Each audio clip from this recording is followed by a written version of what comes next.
सोचो, आधी रात का वक्त है। घड़ी 12 बजा रही है। हवा ऐसी चल रही है जैसे कोई रोता हो।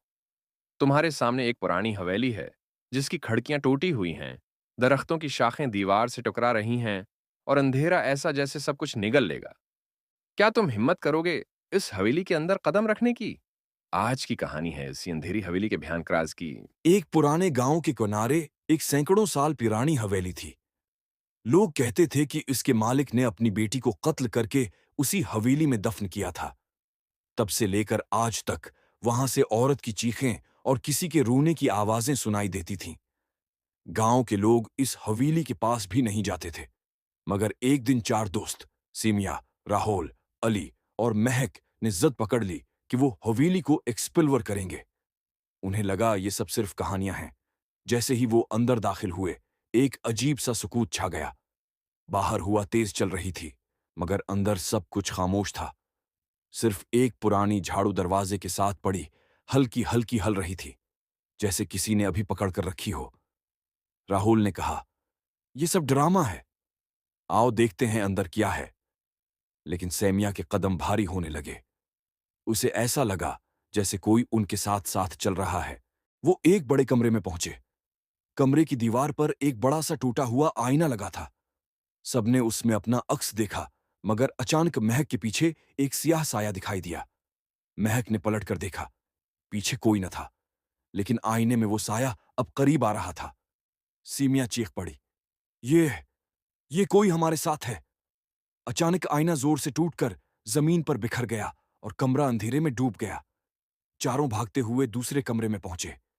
वहां पुराने कागजात बिखरे हुए थे, जिन पर खून के धब्बे थे। एक कागज पर लिखा था, जो इस हवेली का राज जानेगा, वो हमेशा के लिए यहीं दफन हो जाएगा। इसी लम्हे अली की चीख गूंजी। सबने टारच जलाई तो अली वहां मौजूद ही नहीं था। सिर्फ उसका जूता और दीवार पर खून से लिखा जमला था। एक जा चुका, बाकी तीन रह गए। अब तीनों दोस्त खौफ से कांप रहे थे। अचानक दीवारों में से औरत की सरगोशी आने लगी। तुम्हें यहां नहीं आना चाहिए था, अब तुम भी मर जाओगे। राहुल ने हिम्मत करके कहा, चलो ऊपर वाले हिस्से में देखते हैं, शायद अली वहां हो। वो लोग जंग आलूद सीढ़ियों पर चढ़े। जैसे ही ऊपर पहुंचे, लंबा सा कॉरिडोर था जिसमें पुरानी तस्वीरें लगी थीं। लेकिन तस्वीरों में चेहरे मिट चुके थे, सिवाय एक के। वो एक औरत का चेहरा था और उसकी आंखें अचानक हरकत करने लगे। महक ने जोर से चीख मारी और भागने लगी। कॉरिडोर के आखिर में उन्हें एक बंद कमरा मिला। जब उन्होंने दरवाजा खोला तो अंदर एक पुरानी कब्र बनी हुई थी। कब्र पर लिखा था, यहां बेटी को कैद करके दफन किया गया है, वो कभी आजाद नहीं होगी।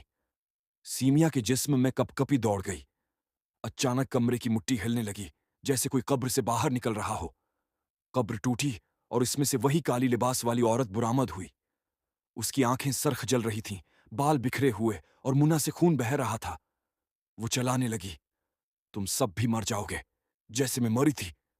महक बेहोश होकर गिर गई। राहुल और सीमिया ने दरवाजा बंद करने की कोशिश की, मगर औरत दीवार के अंदर से निकल आई। उसने राहुल को पकड़ा। उसकी चीख पूरे घर में गूंजी और लम्हों में वो गायब हो गया। अब कमरे में सिर्फ सीमिया बच्ची थी। वो रोते हुए भागने लगी, मगर हवेली का कोई दरवाजा खुल नहीं रहा था। हर दीवार पर खून से लिखा था, सब खत्म हो जाएगा, सब यहीं खत्म हो जाएगा। अचानक आखिरी बार एक जोरदार चीख सुनाई दी और अंधेरा छा गया। अगले दिन गांव वालों ने देखा कि हवेली के गेट पर तीन जूते पड़े थे। कोई भी दोस्त कभी वापस ना आया और तब से लोग कहते हैं, अगर आधी रात को हवेली के पास जाओ तो किसी लड़की की रूहनी हुई आवाज अब भी सुनाई देती है।